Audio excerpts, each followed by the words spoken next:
From our earliest days on the Ohio-Erie Canal, Akron has been an industrial powerhouse.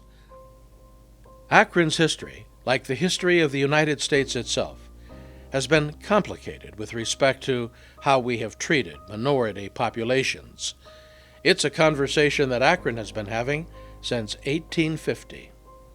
At that time, Akron, Hudson, and Talmadge were sanctuary cities for African slaves seeking freedom to avoid the brutal effects of the fugitive slave law. Our Connecticut founders believed in the abolition of slavery and supported their neighbor John Brown, who concealed runaway slaves seeking freedom at his house in Akron, a stop on the Underground Railroad. 18 months after his raid on Harper's Ferry, the American Civil War began. Our Connecticut forebears also hoped that women's suffrage would become part of Ohio's new Constitution. In 1851, national figures in the women's movement came to Akron, where a tall former slave addressed the gathering. Sojourner Truth created a lasting message of equal rights for women and for African Americans. But there were darker times for racial harmony in our past as well. At the turn of the century, a lynch mob burned Akron City Hall to the ground after discovering they'd been outsmarted by the sheriff who had spirited away to safety a black prisoner who was later pardoned by Ohio's governor. Akron tripled in size between 1910 and 1920.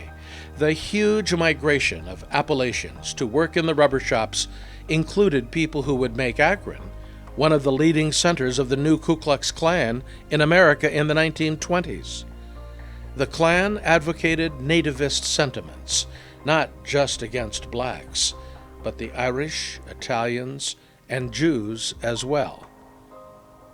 During the Second World War, 60,000 women were desperately needed to work in the rubber shops to produce materiel for war.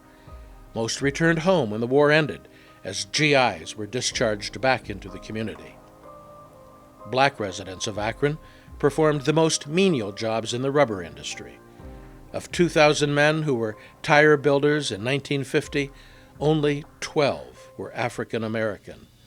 And by 1950, Akron was a segregated city. Goodyear Heights and Firestone Park excluded buyers of color. As federal urban renewal programs spread through American cities in the 1960s, deteriorating but intact black neighborhoods were destroyed. Akron would forcibly remove 3,000 households in the name of progress, more than 80% of African American families. In the summer of 1968, that became a root cause of violence when Akron joined other American cities where riots were a measure of people's desperation, people who felt they had no other way to be heard.